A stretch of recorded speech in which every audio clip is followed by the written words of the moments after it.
Hello बच्चों, let's read this question. The question says, for a perfectly crystalline solid, उसका molar heat capacity at constant pressure हमें given है CPm is equal to AT cube plus BT, where A and B are constant.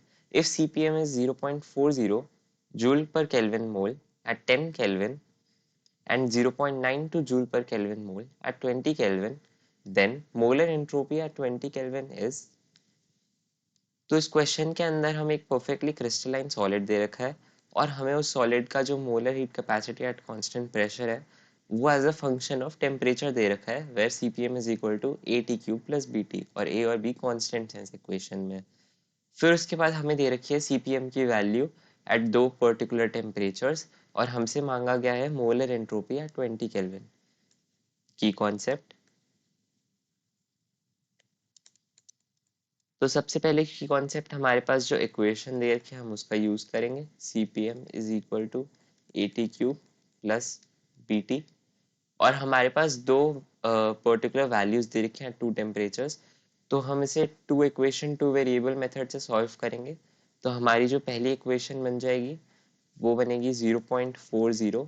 इस equation को हम ए level कर देते हैं is equal to A 10 cube क्योंकि 10 केल्विन टेम्परेचर पे हमारे पास ये वैल्यू आ रही है प्लस बी 10 और सेकंड इक्वेशन हमारी है 0.92 is equal to A 20 cube plus B 20। तो ये हमारी two two variable two equations आ गई। अब हम इन्हें सॉल्व करेंगे और वैल्यूज फाइंड करेंगे ए और बी कॉन्स्टेंट्स की। फिर हमारा सेकंड की कॉन्सेप्ट ये है कि हमें पता है मोलर एंट्रोपी का फॉर्मूला क्या होता है, S M is equal to Q divide by T. यहाँ पे हमारी हीट कांस्टेंट प्रेशर पे हो रही है इसलिए क्यू का फॉर्मूला हो जाएगा C P M D T divide by T. इसका हम इंटीग्रेशन करेंगे तो हमें हमारी मोलर एंट्रोपी की वैल्यू मिल जाएगी। तो अब सबसे पहले सॉल्व करते हुए हम हमारे जो कॉन्स्टेंट्स है ए और बी उनकी वैल्यू निकालेंगे। तो इस इक्वेशन को सॉल्व करने के लिए हम सबसे पहले जो हमारी इक्वेशन ए है उसे टू टाइम्स मल्टीप्लाई कर देंगे इक्वेशन ए को और फिर उसके अंदर हम सब्ट्रैक्ट कर लेंगे। इसको सॉल्व करने के लिए हम सबसे पहले जो इक्वेशन बी है वो लेंगे और उसमें से हम माइनस करेंगे टू टाइम्स इक्वेशन ए। तो अगर हम टू टाइम्स इक्वेशन तो हम अगर इक्वेशन बी लिखें 0.92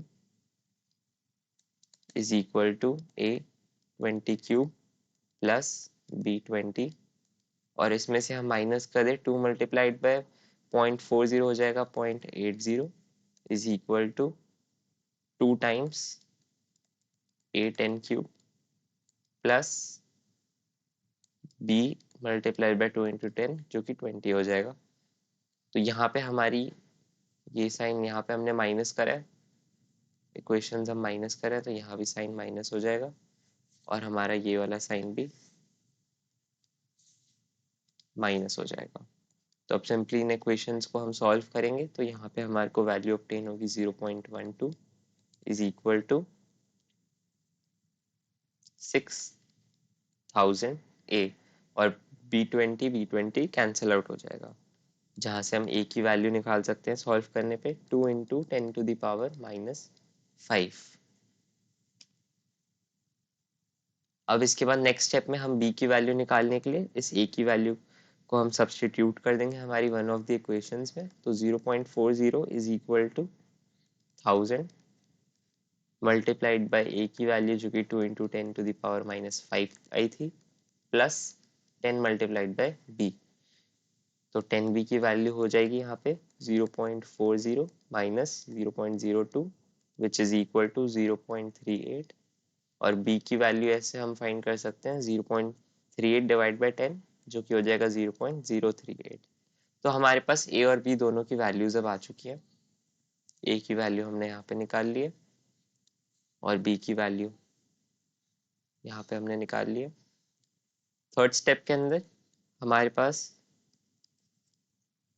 थर्ड स्टेप के अंदर अब हम मोलर एंट्रोपी वाला फॉर्मूला यूज करेंगे। S M is equal to integration of a T cube plus BT divide by T DT। तो T से T हमारा यहाँ पे ये जो T है ये डिवाइड कर लेंगे हम AT³ प्लस BT को, तो हमारे पास आ जाएगा integration of AT² plus BDT। Limits हम पुट करेंगे 0 से 20 केल्विन, क्योंकि हमारे से जो पूछा गया एंट्रोपी 20 केल्विन पे पूछी गई है।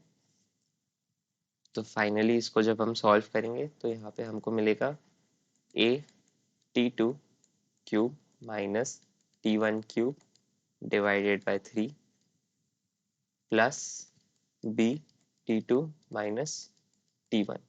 T2 और T1 वैल्यूज हम पुट करेंगे जो कि 20 और T1। T2 is equal to 20 kelvin, T1 is equal to 0 kelvin. तो वैल्यूज पुट करेंगे और सॉल्व करेंगे। A और B की वैल्यू हमने ऊपर निकाल ही रखी है, तो 2 multiplied by 10 to the power minus 5 multiplied by 20 का cube plus 0.038 multiplied by 20 minus 0, जिसको हम 20 लिख सकते हैं डायरेक्टली, डिवाइडेड बाय ये 3, और यहाँ पे सेकेंड टर्म में हम किसी से भी डिवाइड नहीं कर रहे। फर्दर सॉल्व करने पर जो मोलर एंट्रोपी है उसकी वैल्यू हमें ऑब्टेन हो जाएगी 0.813 जूल पर केल्विन मोल। ऑप्शंस में मैच करने पर ये ऑप्शन नंबर C से हमारा मैच कर रहा है। So the final answer is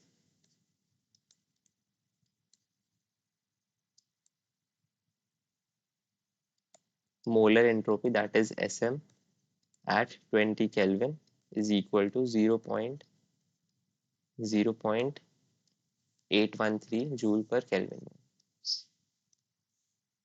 0.813 joule per Kelvin mole. I hope you understood it well. Best of luck.